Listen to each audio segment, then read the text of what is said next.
Hey everybody!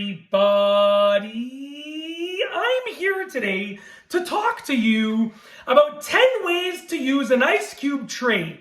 These are some useful life hacks, so let's get right into the video. Now, obviously, you can use an ice cube tray to make ice cubes. Very, very simple, but there are many other things that you can do with an ice cube tray, and I've actually used many of these life hacks myself. So let's get right into the video.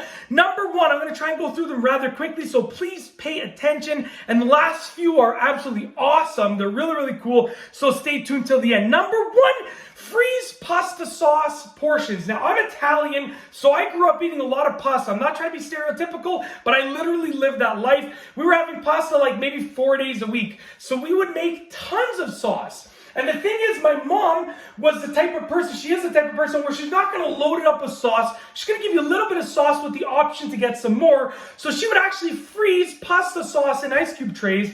And then once they were frozen, she'd sort of break them out and put them in Ziploc bags in the basement freezer. And you could take out however much sauce you wanted for your pasta. Works really well for portion control. And if you have some people that like a lot of sauce, others that like a little bit of sauce, it is a great thing to do. Number two, you can use it as a paint palette tray. So let's say you're painting a picture, you can put different colors inside of here and you can paint. Now obviously you can't really mix colors as if in the same way as if you actually had a tray, a flat tray, but if you're using individual colors, it is absolutely awesome, especially if you're doing this with kids. You know, it just makes it easy to keep those colors separate. My wife and I have separate arts and crafts ice cube trays that we use, and we keep all the colors separate. It just makes it easier for our kids to paint and not get all the colors mixed together. Number three, make coffee ice cubes for iced coffee undiluted. So essentially what you can do is pour coffee in here once it's cooled down and then freeze it, and you'll have coffee ice cubes. The next time you have iced coffee, you can use these ice cubes, which are frozen coffee ice cubes, to make that iced coffee undiluted. Because if you put regular ice cubes, you're going to dilute the coffee. So it's up to you, but it really makes it taste a lot better. Number four, you can freeze baby food for future use. Right here, I have some baby food. Now, at the time of making this video, I actually have twin 6-month-old daughters. I have 4 kids in total. I have a son that's about 4.5 right now, a daughter that just turned 3, and then twin daughters that are 6 months old. So, like, we're all about the baby food. We're making tons of baby food, using some fresh, freezing a lot of it. We just need tons. So what I do is I'll put the extra baby food, when we're letting the twins try new food, we'll put, you know, the fresh amount that we need in these containers, these little baby containers. Then I'll put the excess in an ice cube tray, freeze it, and then I'll put them in a Ziploc bag and then continue freezing them, just keep them separate, and I'll label them. So this is pear, for instance, so I would label it pear. So I freeze the baby food in here. Once it's frozen, I'll pop them out into a Ziploc bag, continue to freeze them, and then I can take out the portions whenever we need them in the future. It just makes life so much easier. Now, like I said, by the time you see this video, my kids will probably be much older because I film all my videos in advance. But at the time of making this video, that's where I'm at in terms of my kids' ages and baby food and stuff like that. Okay, just in case you're trying to line up like my Instagram post of when the twins were born to when you're seeing this video, the ages are not going to match because you're going to see this video much later after I filmed it, okay?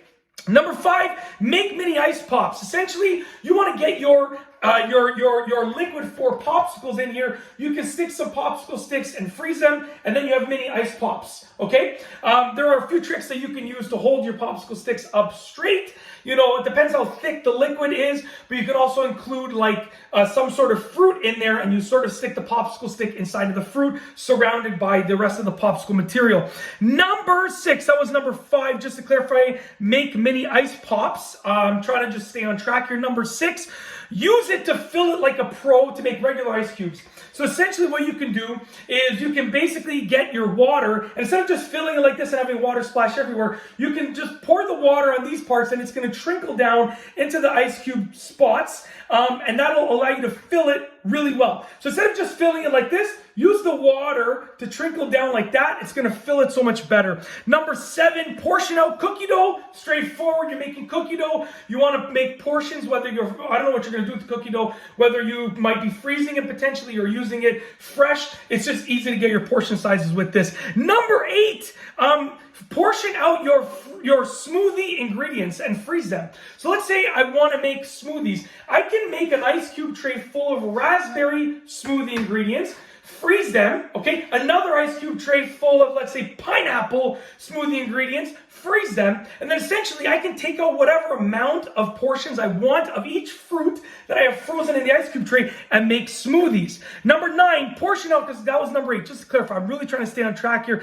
Number 8 was your smoothie portion ingredients.